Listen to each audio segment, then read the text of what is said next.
As both an astronaut and a physician, Dr. J. Buckey understands how people behave when they're under intense pressure, especially when they're in a challenging environment like the International Space Station or the Space Shuttle. You can't go elsewhere. You need to be able to resolve it.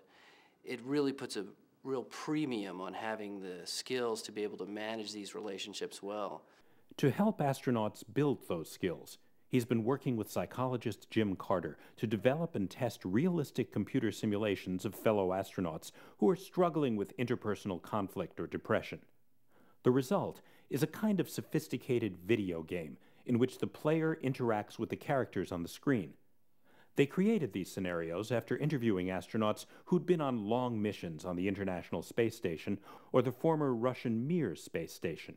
We're taking approaches that work in live settings, so with a therapist, a psychologist, and a patient, and trying to translate that into something that a computer can deliver, something that an astronaut can use anytime, any place, use it in space, even use it on the ground and during training. Even though this program was developed specifically for the space program, it might have much broader uses.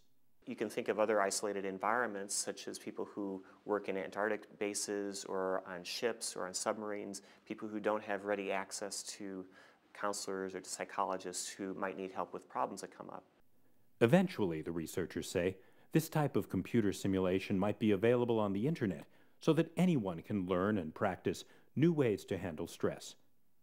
I'm Dr. Larry Kutner.